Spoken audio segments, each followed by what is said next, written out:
Hey, I thought I'd update you guys on some things. The first thing is that you should be paying attention to the community section of my channel. I make a lot of updates there regarding, some things that you guys need to know. I talk about some of my personal stuff there as well.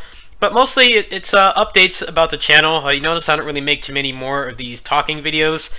I think it's better to just kind of condense things in a paragraph or two so that, people who don't have time to watch 10 or 15 minutes of me talking can just they can get a paragraph there and read it on lunch break or something and get the update that way.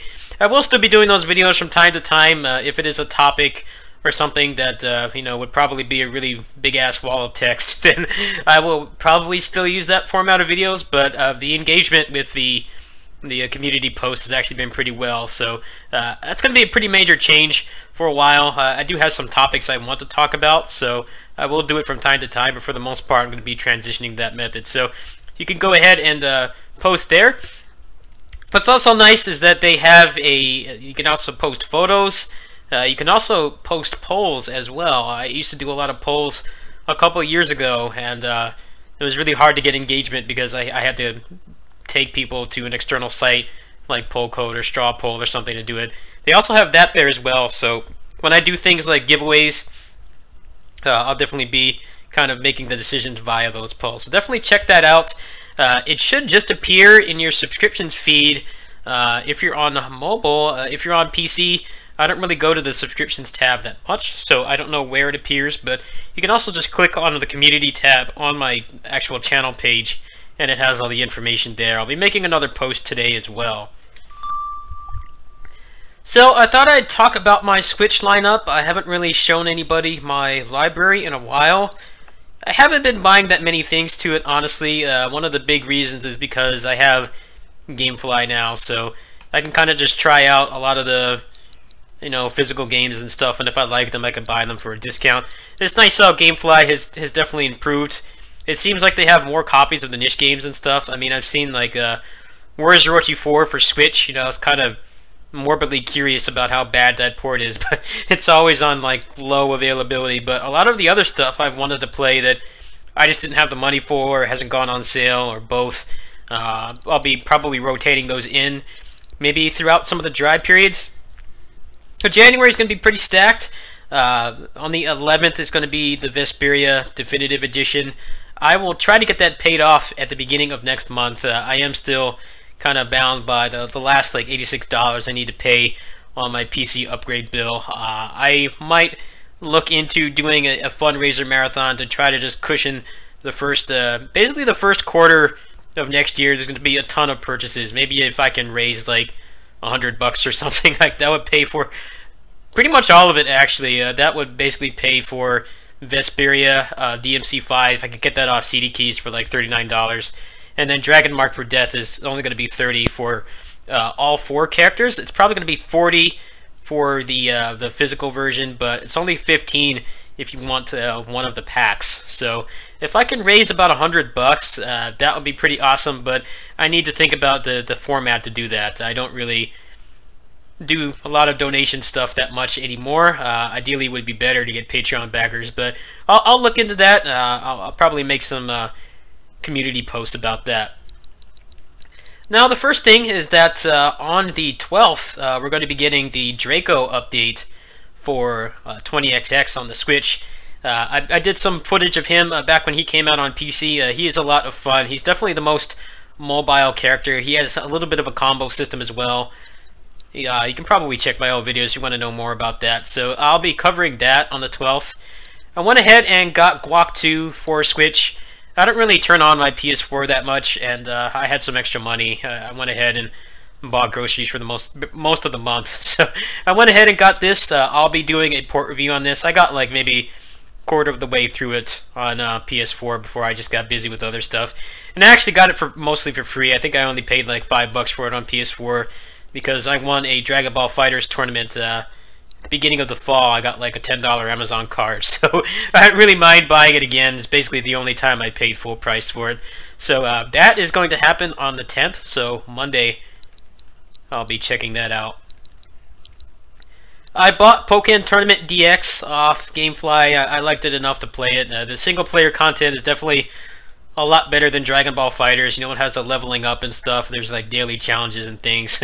Dragon Ball Fighters, you know, it won Game of the Year, Fighting Game of the Year and stuff, but it has really bad single player content. The arcade mode, like, basically there's no like happy medium in that mode at all. It's either they stand there and let you beat them, or they input read everything and they do like 50% more damage. It's like not very fun to play single player. The past couple days, I don't know if it's just people switching to Smash or not wanting to pay for online or both, but the player base has been really small.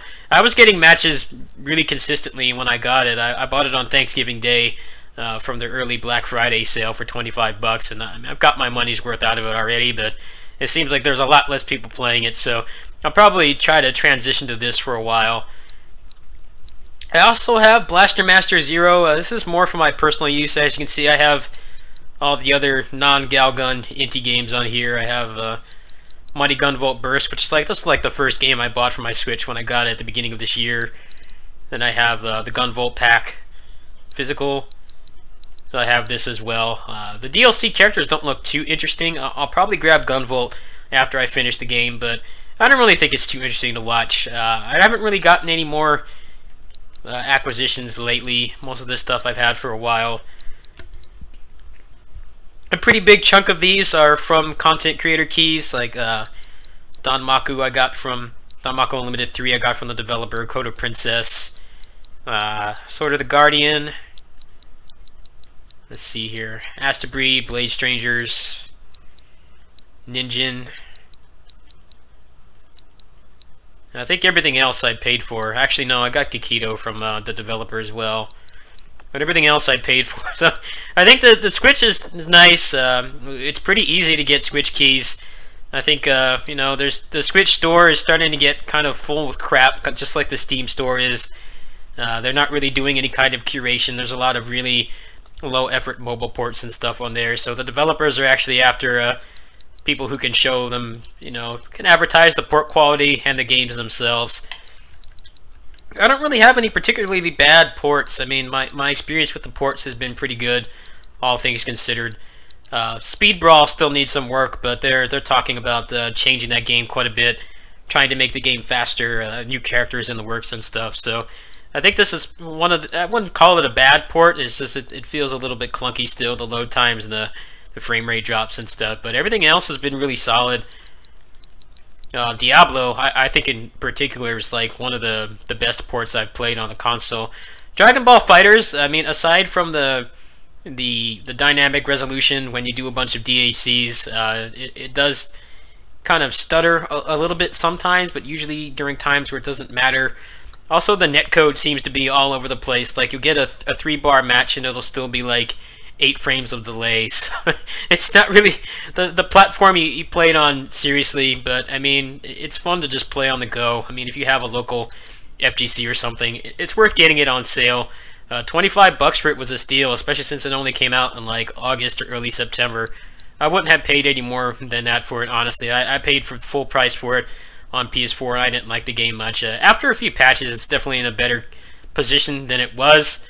But the game is still really agonizingly slow. It can be very soul-crushing and frustrating to play. But I do have some more replays, so I'll be playing those probably throughout the week as well. Not much else is going on, honestly.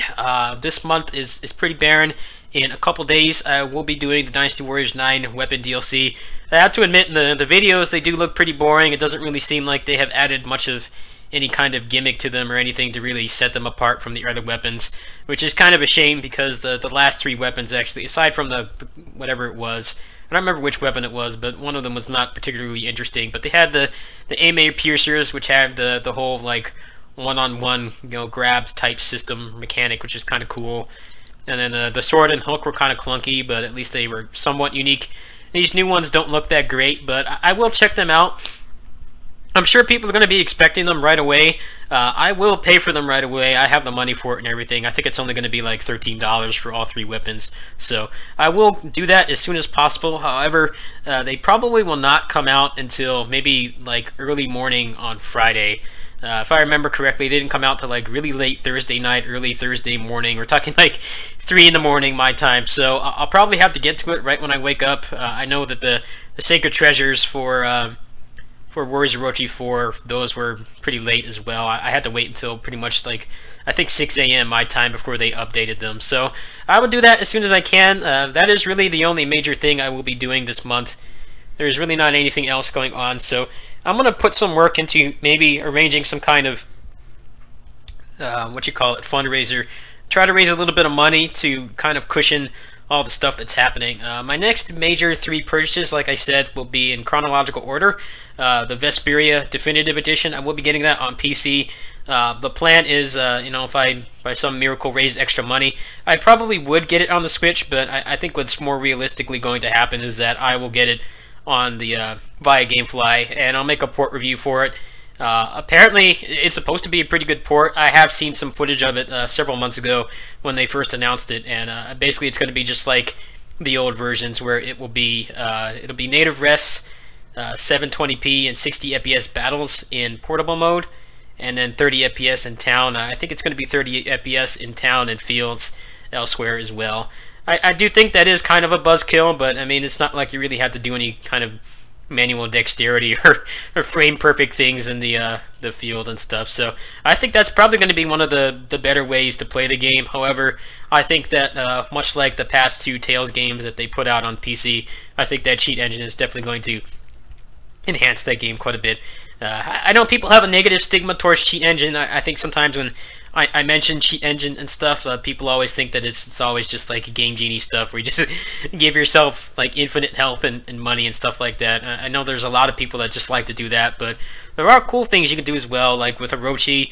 You can switch the Sacred Treasures around, you can force Pandemonium mode and just kind of remove that whole stupid RNG element to the end game, which is one of the main reasons why I have not been playing that game much the past few weeks. Basically, when games update on Steam or on PC, sometimes the values for where certain things in the game are, like the health and things, sometimes they change, and when that happens, the cheat engine table basically gets all messed up and most of the features won't work anymore. That's what's happened with the cheat engine table for Orochi.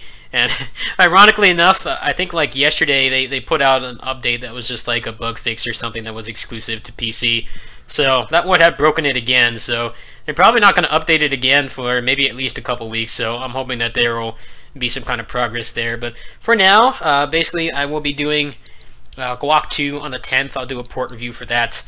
Draco is going to drop for the Switch on the 12th. He's going to be a free update. So if you already have the game, you just have to download the patch and you're set. I'll probably be playing some Pokken, maybe Blaster Master Zero, but I think this is one of those personal use games I just kind of play for fun.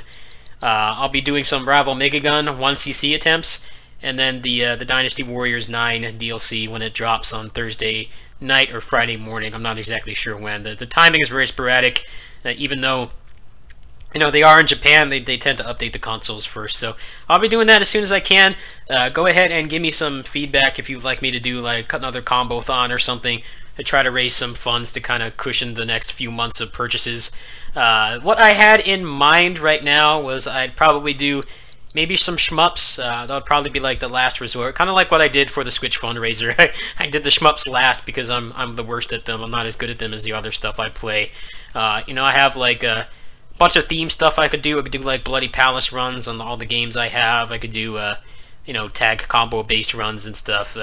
I'll definitely be doing some posts about that in the community section. So go ahead and check that, and I'll catch you guys tomorrow. Thanks for watching. Peace.